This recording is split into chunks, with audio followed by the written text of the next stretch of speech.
Batman number 21, written by Scott Snyder, art by Greg Capullo. This is the beginning of Zero Year, and I hope that you like it because we will be here for a while. So, we open up Gotham City 6 years ago, where everything is dilapidated and horrible and falling apart, and there is a kid who is spearfishing for fish in the subway. And the kid, by the way, is Duke. We do not get his name here, but he will come up later. So at that point, he gets accosted by some guys wearing masks and hoods. They chase him down, and then all of a sudden, Batman shows up and knocks them out on a motorcycle, a bat motorcycle. And he picks up his Duke's bag and says, "You dropped your fish." And Duke's like, he thinks you're dead. He's going around telling everybody, you're dead. And Batman says, "Good. He won't see me coming." And then we cut to 3 months before that.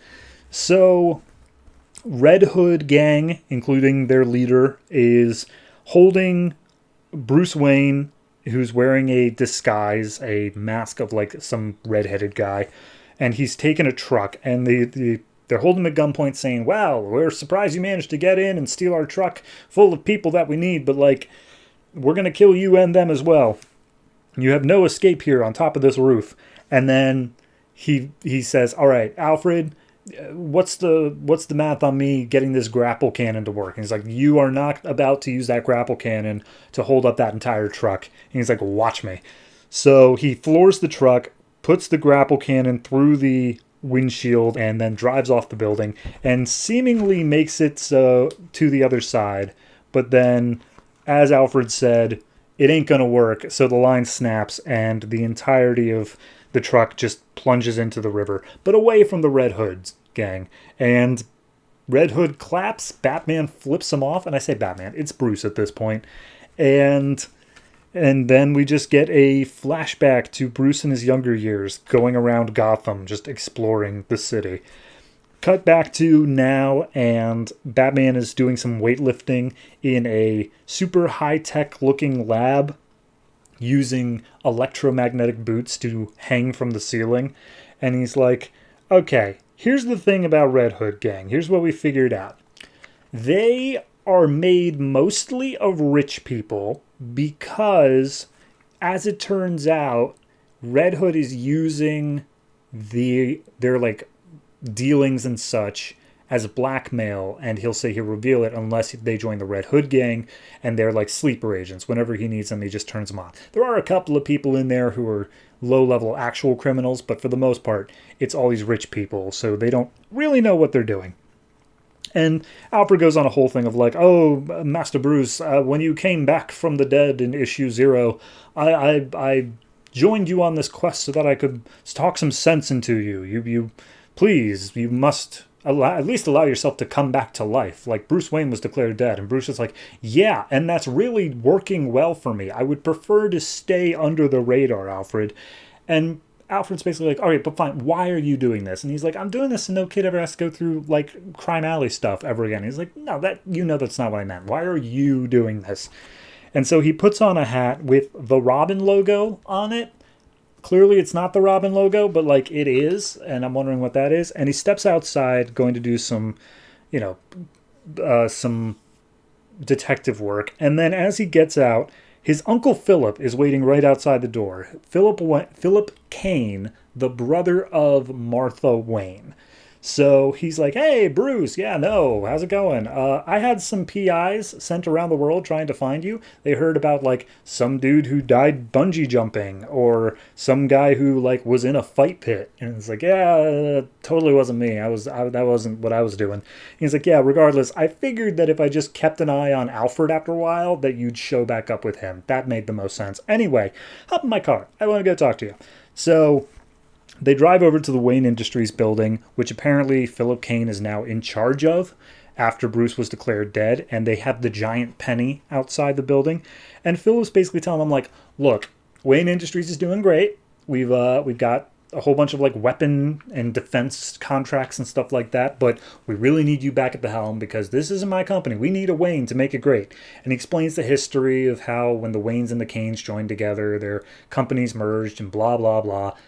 Whole lot of whatever. But At that point, Bruce is like, I'm not here for that. Like, you can't convince me otherwise. I'm not going to come back to this life. And he's like, well, I get it, Bruce, that, there's a responsibility to do these certain things, and like sometimes you just got to own up and do it. And he's like, all right, but that's not me anymore. I'm not Bruce Wayne company guy. And he's like, all right, well, who are you? And we get a flashback to Bruce after his day exploring Gotham. He goes to his dad, who is fixing up a car, and he's basically like, oh yeah, I was out exploring the city. And his dad's like, you do understand you're a Wayne. Like, you shouldn't be out there all alone. Please don't do that, son. But regardless, did you have fun? And he's like, yeah, no, it was great. It made me feel like I wasn't this rich kid. Like, I was just any other type of kid. And he's like, fair enough. So then he pulls out this little thing saying, like, by the way, check out what Mr. Fox from the company made me. It's this 3D mapping sphere. You throw it down into, like, a place where there is a fire or whatever, and it can map the whole area so you know what you got going into it. Super cool. So then we see Bruce drives up to Wayne Manor, modern day. He's got his briefcase full of masks, and then he's like, nope, not bothering with that. And he just drives away again. And then we go to Wayne Tower, where Philip Kane is talking to a mysterious, unseen figure. It's the Riddler, and technically it's Edward Nygma before he is the Riddler. But he goes on the whole thing saying, like, dude, I hired you to be my strategic leader of Wayne Enterprises. Underneath your help, we have done great, but we've stalled. And you said that if I, like, said this stuff, then Bruce Wayne would come around. He didn't. So, like, what are we supposed to do here? And Riddler just throws it all out. He's got, like, a murder board going on with, like, strings crisscrossing the room. And he's like, don't you see? This isn't a mystery we're dealing with. This is a riddle. And riddles, unlike mysteries, typically have very simple answers when you figure them out. And he walks up to Philip and says, if you want to know how best to serve the company, you have to kill your nephew, Bruce Wayne. And then we get one last flashback to Bruce as a kid. He has the little mapping sphere thing, and he walks up to this hole in the ground off of the Wayne Manor estates, seemingly like a cave. And that's it. That's where it leaves off. I mean, you really have to get the Zero issue. No, I guess you don't need the Zero issue. Zero issue just adds more to the whole Red Hood thing. But I don't think it's necessary for this. It is very helpful. As for this specific issue, it's fine.